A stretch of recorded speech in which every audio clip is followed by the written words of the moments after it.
Hello and welcome to this special edition of Dialogue, the year in review for China, looking back and looking ahead. What were the major events in China this year, and what are the important issues facing the country, and what are the expectations for the year to come? To help us answer these questions, I'm happy to be joined by Wang Dan, Chief Economist of Hang Seng Bank, Chu Qiang, Assistant Director of the International Monetary Institute at Renmin University of China, and Xu Yansheng, Director General of the Asia Pacific Space Cooperation Organization. That's our topic. I'm Xu Qingduo.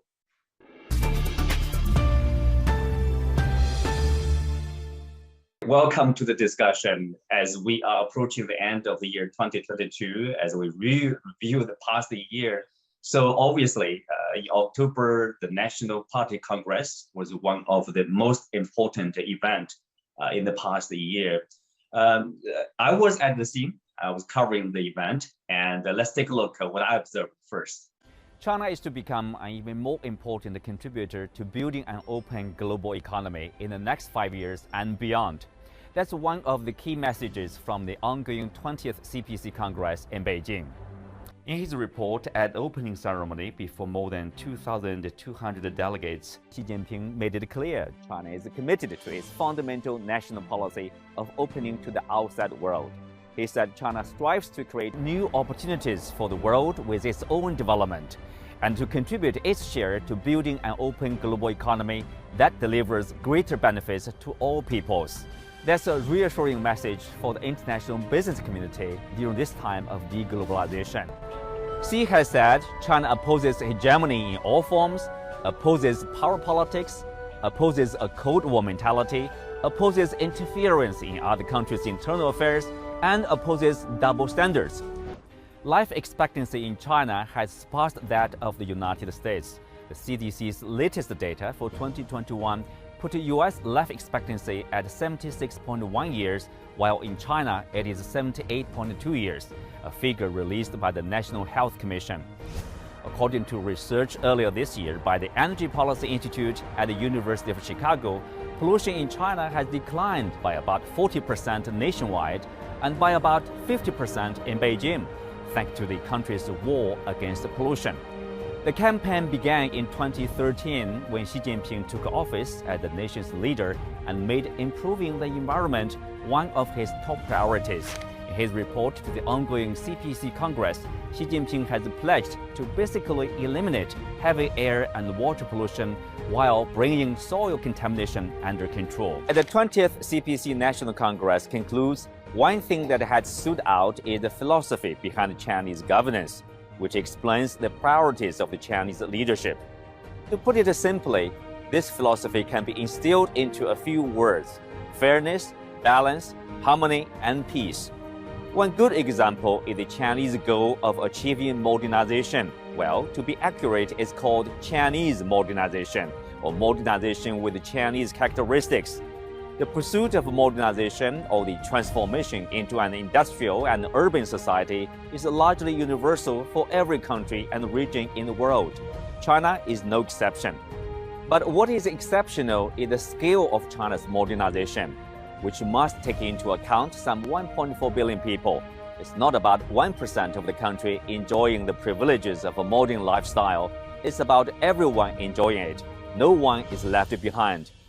Okay, Chu Qiang, I will start with you. We know that in the past year, there are many political meetings. For example, the two sessions at the beginning of the year, in March, we have this top legislature, the top advisory body, the NPC and the CPPCC. And then in October, we have the party congress, which obviously is a major event there. But why this event is particularly critical in terms of the national development? Well, I think the Party Congress is definitely one of the keystone deciding the next 5 or 10 years. Basically, you can see they rearranged the new leadership, and also they laid out many key concepts and incorporated them into the charter of the party, which is very important because a lot of people don't know. Even the most important things like Xi Jinping thought, or like the Hu Jintao thought, or Jiang Zemin thought, even as important as that, they only have one paragraph in the party's charter. And many concepts, even they only have a sentence or a few keywords in the party charter. But this is utterly most important guidebook for the national development in the future. Maybe just one sentence or one or two keywords in the party's charter, and you will see the government or the whole nation spend billions or hundreds of billions of money onto that concept. For example, Belt and Road, for example, opening up even further, and the rule of law, something like that. It's going to be very important. So with this Congress and with all this clarification about all the concepts that we're going to do in the next 5 or 10 years, I think everybody will be on the same page. And everybody, when they have a direction together, they can form a synergy, they can work together, and the rest of the things will happen in a faster pace. On that, it seems that the meeting is mostly about observing as a guideline for the next 5 years, as Jushan pointed out, and beyond, instead of serving as a specific policies, on different areas. It's more about the direction. Once you read the document carefully, there will be keywords that will guide the economic policies in the coming years. It's not just the vague concept. In fact, when we see that the security and development are at about the same type of priority, we will know that there will be more state-backed money and private sector involvement in a certain advanced technology field. And also in the coming years, we'll see more focus in regional development. And inequality has been a key focus of the current government. There were already a lot of initiatives in the past 10 years on infrastructure building, but in the coming 10 years, we will see more of an effort to reach common prosperity. And to reach that, there are certain security issues that would be prioritized first. Supply chain security, to be exact, will be at the center of this effort. And then there also would be food security and energy security. And we will see pretty much a whole new landscape in China's industrial structure. And it's going to be quite key for this turning point in history. Turning point in history. Well, Yan Song, I know you are focusing on the high-tech development, in particular, the space exploration. But what do you make of this very important party congress serving as the guidelines for the next few years, 10 or even longer period of time? Well, we see that in the People's Congress report, there was the party congress report. There was also mentioning about the building of a stronger space nation. So from a spacefaring nation to a strong space power is a major milestone that the Chinese industry, space industry, in particular the science technology community, needs to work together. As we have seen in the past, let's say 5 years, major milestone has been achieved, including the lunar sample return mission by Chang'e 5. That we retrieved more than 1.7 kilograms of lunar stones, lunar soils. And also we have landed on the Mars, including an orbiter and lander and a rover together at the same time. This is also, of course, the first nation that can achieve this by a single first mission. Of course, we have seen Russia and US have done this before, but they have all failed for the first attempt. So China has achieved major milestones in the exploration missions, and also we are seeing the astronauts that is flying on Shenzhou missions that has completed the Tiangong space station, and also we have shifting from Shenzhou 14 to 15 crews. So the station is permanently attended by human beings. So we have an outpost in outer space, and we have a major milestones achieved in the explorations of Mars, Moon, and beyond. And also we have missions in plan, including sample return missions from far side of the moon that is being planned by Chang'e 6, and also a lunar exploration, scientific exploration international lunar base, and also Mars sample return missions and asteroid exploration programs are on the scene. Also including major technology development in the space sector, including heavy lifting launch vehicle of Long March 9 that is going to be enabling us to go to the moon by astronauts. Mhm. Well, Wanda, back to you here. You talked about the priorities. I'm thinking of does this very important meeting, given the report which is out, do you mean next 5 or 10 years the priorities will be slightly different from the previous 10 years? That is a key change in this meeting, because in the previous 10 years, it is the demand side of the economy or consumption that were at the center of the plan. And along that process, we have seen the fastest growth in China's consumer market. And along with that, there was the internet economy, and that is still thriving. But in the coming 10 years, the priority will be quite different, because the international environment has become quite different starting from 2016. When the US former president Donald Trump started a trade war with China, people initially didn't feel much difference in terms of trade or investments. But over time, there has been this realization that bilateral relations has gone to the downward spiral. And China has been stepping up its effort in Belt and Road Initiative by collaborating with different countries in not just trade and infrastructure, but also in social matters like education and scientific development. And in the next 10 years, China will strengthen its core value in terms of the whole supply chain technology. And when we look at what China is at the forefront in the advanced technology, the new energy and new material would be quite standing out.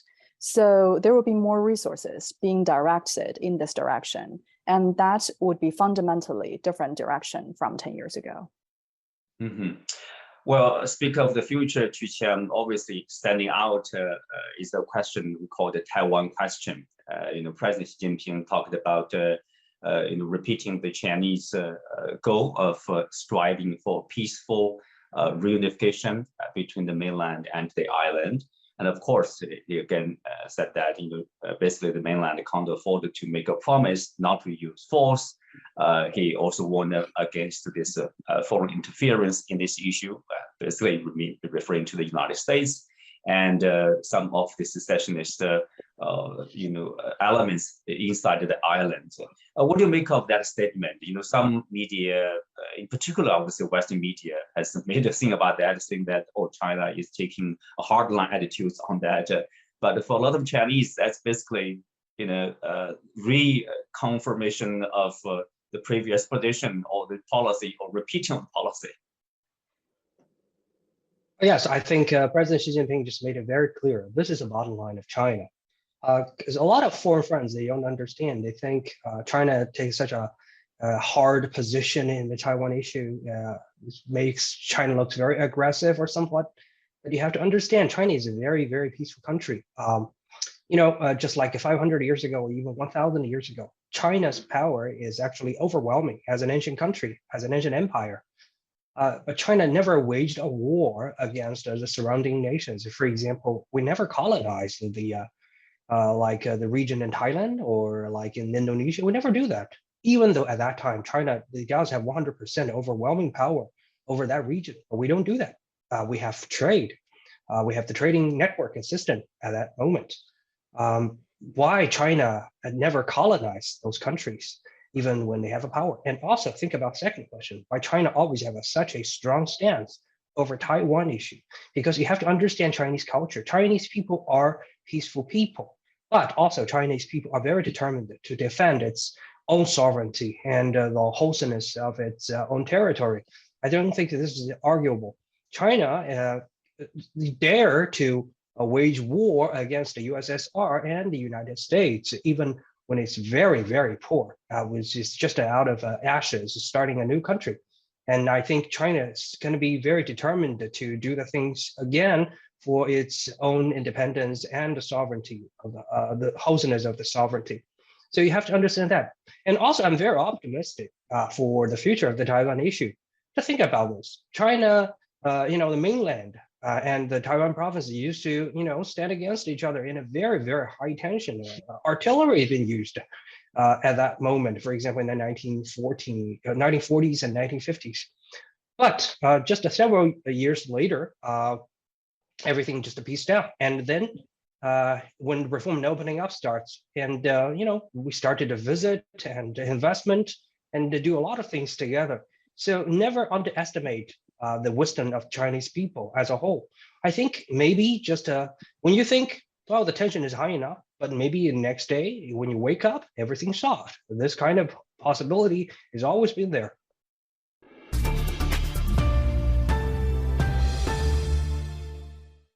Another very important, you mentioned earlier, key phrases, that is the modernization or Chinese modernization to China. Discuss about the attributes, being Chinese. Here, for example, is a large scale population. We are talking about 1.4 billion people.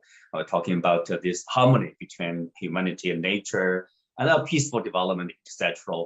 Why the stress of the Chinese in terms of modernization here? Well, I think most of the problems can be solved by the modernization, no matter it's technology or the economic structure or the way of our life. I think with more of the modernization, we can create more jobs, more opportunities. In China, we still have many things lagging behind. A lot of foreign friends think, well, China is the second largest economy in the whole world, and you have the largest manufacturing sector. Yes, indeed, but also China still need to do a lot of things to mend the fence. For example, in China, take a look at our service industry. We don't have as modern as the service industry like in the US, like in Singapore or European Union. Sports, fitness, and hospitality, luxury tourism, a lot of things, healthcare, anything you name it, we're still lagging behind. And this is great potential for China to do in the future. And once China can catch up a little bit in this area, we can see a huge growth. We have a huge trade surplus right now, everybody knows. And but you don't know is that this trade surplus majorly come from the manufacturing sector. But if you're looking into the service sector, you will find out we have a huge trade deficit. How huge is that? The trade deficit in the service sector eat up 70% of the surplus we made out of the manufacturing. So just think about this. We still have a lot of space to improve ourselves. And it's going to be a great opportunity for those Chinese people and foreign investors and the whole world. Of course, the government of the report also mentioned another term that is common prosperity. And the government is working on improving the system of income distribution, for example, healthcare system, medical care system, etc. But I mean, in general, the term the goal is reduce or narrow the gap between rich and poor. China wants to become a nation more or less, with little inequality. So what's the road ahead, or what are the ways to achieve obviously largely equal society? Well, in the past 10 years, the focus of the task was to eliminate absolute poverty, which China had accomplished with actually a great shift of social resources. And in the coming 10 years, the shift would be improving the average living quality for the middle class and lower income people. And when we look at how China's wealth distribution had evolved in the past 10 years, we can see that actually the income growth and the wealth growth have been concentrated on the large cities. And for people who own capital, and their accumulation of wealth is a lot faster than those people who can only sell their labor.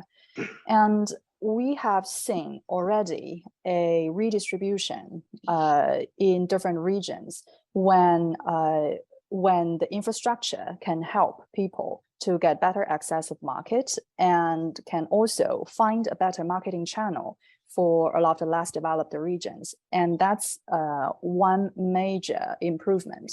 But another side of the story is that we do need to develop a better financial market in order to provide more sources of income for ordinary people. Because it cannot be just the case for companies to raise funds to get more wealth for their management team or their stakeholders. It should be a more inclusive process when we develop this market. And that requires a lot more focus on developing the private sector, on helping the micro and the small businesses. There were progress, we have to say, especially after COVID has started, because banks are required to extend their loans and financial help to those sectors, but it's far from enough. Let's shift our attention to the space sector. Earlier, Professor Zhang Fan was talking in our show about these dangerous risks in space exploration. Let's take a listen. Space is actually quite dangerous because there are things in orbit, they travel tens of kilometers per second, and the relative velocity is similar magnitude. So if there's any debris or other satellites coming in and hit you, it could cause a lot of damage. So for the larger debris, people sort of track them on Earth by using telescopes.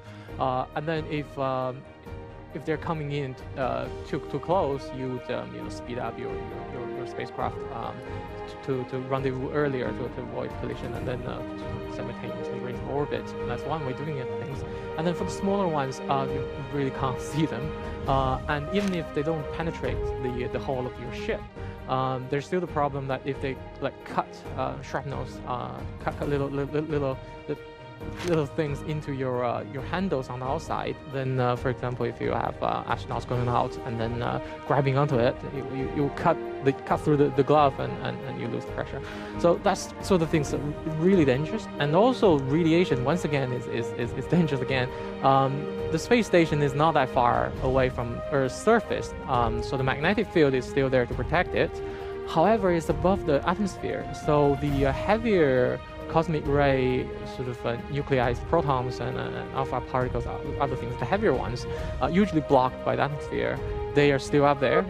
So you need to monitor things like the solar activities. For example, if you're doing spacewalk and the sun suddenly flares up, you really want the astronauts back in quickly. So monitoring carefully the space environment, space weather is also quite important.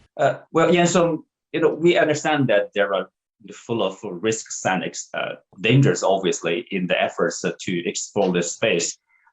Isn't that enough to justify global cooperation between different players so as to avoid probably potential risks or reduce the risks? Well, I think, like I always said, the competition will make you grow faster, and cooperation will make you go further. Space exploration is always dangerous. We call it space sector is a highly risk, high investment with high risk. So a lot of money is involved, a lot of people's life is involved, scientific instruments and payloads, number of missions and rocket technologies. All of these has to be combined, what we call a system engineering process, so that everything is working together. So of course, China is seeking extensively international cooperations. This can be reflected by the Tiangong missions, by the Chang'e missions, that we are attracting international instruments and payloads to fly together to the lunar surface. And also we're flying international application programs to the Tiangong station so that scientific results can be returned to Earth, and we can also share the outcomes. Mm-hmm. Well, Yan-Song, Steve Asenat, the senior vice president of the Space Foundation, once said that, I quote, all of these efforts at the end of the day, bettering everyone's life on Earth, not just any one nation. He was talking about space exploration. So it's not just for exploration, for the sake of space exploration, it's for the humanity, obviously. What do you make of that? We are looking at the station that is doing experiments on protein crystallizations, and also we're seeing cancer curing technologies that are being experimented on board the station. Also, there's also technologies that has been what we call spin-off technology from space sector to civilian sectors. We're using commercializing technologies of these. This including even microwaves, and LED lights, and some of these technologies are from space sector. So we're commercializing these technologies, and it's going to be for the benefits of people on Earth. And also there is a ratio that is what we call it space investment ratio, so that if you want invest $1 in space sector, you can return by $7 on Earth. By, for example, the GPS or the Beidou satellite systems, you launch the satellite system into orbit. So there are a number of applications and commercial users for navigations, for marine technologies, for timings. Lots of things are happening. So this is what we call 1-to-7 ratio of investment onto this. Well, then obviously, as we earlier mentioned, I mean, a strong economy is a basis to serve for all the purpose, including space exploration, high-tech development over there. Now China is opening, and we see one state after the other experiencing this the rise of infection. But overall, people are confident that once we overcome the recent waves of infection, the society will be open, the economy will be back. Now the financial market is all more optimistic than the real economy because people believe that at least by the end of 2023, we would return to the 2019 level of consumption and manufacturing would be returning to normal mostly. But in real economy, there is still a lack of details or hopes on when the turning point will come, because we're still right in the middle of this pandemic spread. And for a lot of people, especially small businesses, they need more liquidity and more demand to sustain. But now it seems that they need to struggle for another 2-3 months before things can finally turn up. So now everyone is actually waiting for more signals, probably more clear signals from the 2 sessions. Once that's announced, then I believe the market confidence will be further restored and will eventually be on that trajectory back to the normal trends. So then, as you said, of course, the central government is very much looking forward to domestic consumption as the demand from outside, in particular from the developed world, where we see weak economy or even economy in recession. So it's mostly a domestic issue or domestic market next year? Well, it is quite certain that the international market cannot be counted on for 2023 because the interest rate is quite high and the housing market has been slowing down quite drastically, especially in the US. And that means the export demand from China would slow down even further. So the only thing that we can count on to boost the domestic economy is consumption and housing. Consumption is a bit harder to be boosted because it's a function of income. We do need to increase people's income before we can talk about how to ask people to splurge. But for investment, there can be more room. Aside from the fiscal spending, we do see a lower borrowing cost for the corporate sector as a whole. And for the housing sector, there are also more hope that the affordable housing and the low-cost rental housing construction will pick up pace. And once people are more comfortable with the economic recovery trajectory, they might be willing to spend money to buy residential home again. Of course, in this transition, we do need more consistent policies rolling out and at a reasonable pace. Right now, it's quite slow for a good reason because the pandemic is still on the climb. But once it's under control, we do need to see this step up in the relevant policies to boost the market confidence. Well, with that, we come to the end of today's discussion. Many thanks to our guests. You can also find us on the CGTN app on YouTube. I'm Xu Qinduo. Thanks for being with us. See you next time.